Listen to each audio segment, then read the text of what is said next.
I don't know how many avocado seeds I have grown in my gardening years. Too many to remember. But this is the first time I've ever had an avocado seed come out as an albino. Hey, it's Elise. I'm glad you stopped by. A few months back, we bought 4 avocados from the same place, ate them at the same time, planted all 4 seeds. I put all 4 seeds in one great big pot. In a little while, 2 of the seeds started coming up. Next week, the 3rd seed came up. The 4th seed never came up. Time went by, time went by.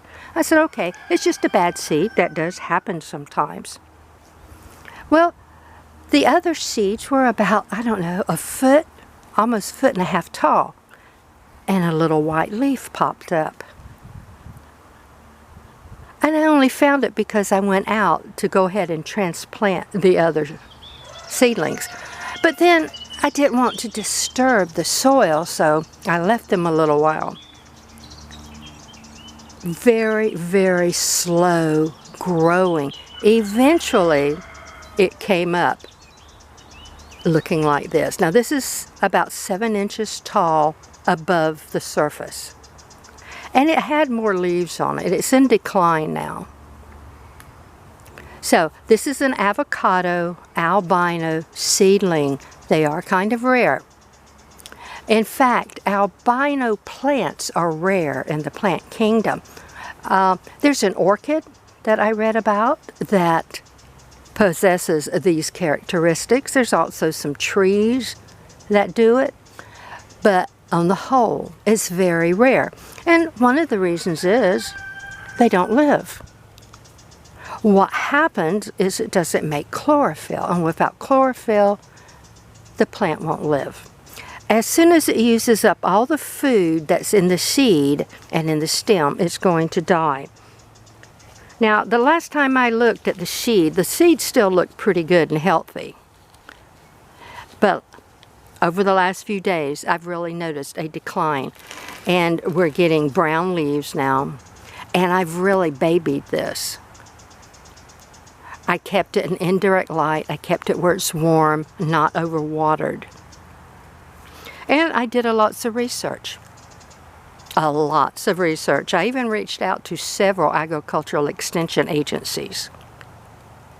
The bottom line is, I couldn't find any conclusive reason why. Lots of theories. Oh, it's a pathogen, it's a disease, it's a virus, it's a bacteria. The avocado was picked too young, the seed didn't have time to develop. Finally, I just sat back and I said, well, what about albino in the animal kingdom, animals and humans? So I did a little research on that. So if an animal or a human has the albino trait, it is a mutated gene. It's a natural mutation. And nothing can be done about it. The gene can't be corrected from everything I have read. I said, well, okay, if that is a naturally mutating gene in the animal kingdom, it's probably the same thing in the plant kingdom. So I started looking at it from that viewpoint, and then I finally found numerous articles that agreed with that theory. It is a naturally occurring mutation in the gene. The gene did not turn on that aspect to be able to produce chlorophyll. Without chlorophyll, the plant's going to die. So it's not a pathogen, according to all my research. It's not a disease. It's not contagious. Other plants around it aren't going to catch it. It is rare. And I did do a little research to see if there was anything that we could do to reverse this. I did not find anything verifiable. But, you know, Mother Nature does what Mother Nature wants to. She doesn't read our textbooks and our articles and stuff. I can only hope that this might go ahead and change back, but I doubt it. Let me show you the seed. The seed looks fine. It's a little light colored, but that is not unusual. When you take that papery membrane off, the seeds are a little whiter. But the seed is still hard, it's not mushy. And I have noticed though, at the base of the stem, it's getting darker. So I don't know if that is more decline. We'll see. So I'm going to keep the soil pulled back away just a little bit more. And this is mainly in the shade. It does get some indirect light. I don't want the sun to burn it. But you can see where it looks like it's got a little sunburn. I've babied it a lot. So I feel really sad. I don't want this beautiful little plant to die. But I also know that if this plant was in nature, it probably would have already died. And I read a really interesting article that said if you take the time to look when you're out in the woods or in areas where there are plants, you will find a white plant sometimes. We either don't pay attention to the plant or the plant dies back really fast. But it's an interesting plant. If for some reason this starts producing chlorophyll, you will hear me shout hooray all across the planet. And I'll be back on YouTube in half a second saying, look, look, look.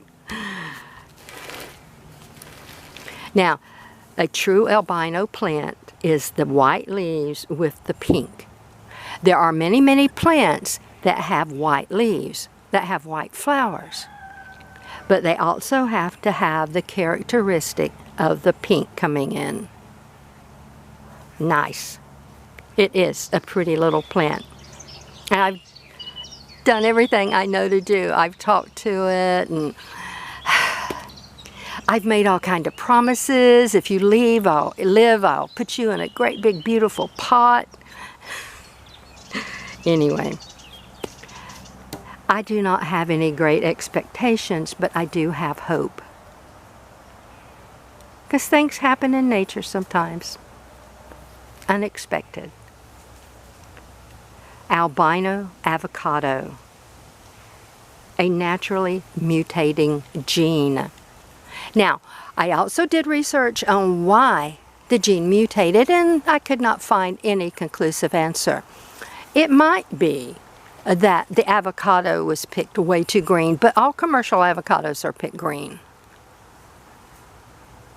They would never make the ship consignment and stocking the grocery stores if they were not picked green. Even home growers pick their avocados a little on the green side. But definitely not, from all my research, a pathogen, not a bacteria, not a fungus, not a virus, nothing contagious, nothing catching.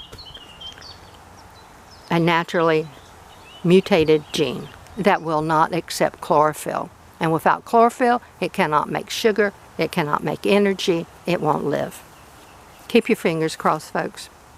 Till we speak again, have a fantastic day.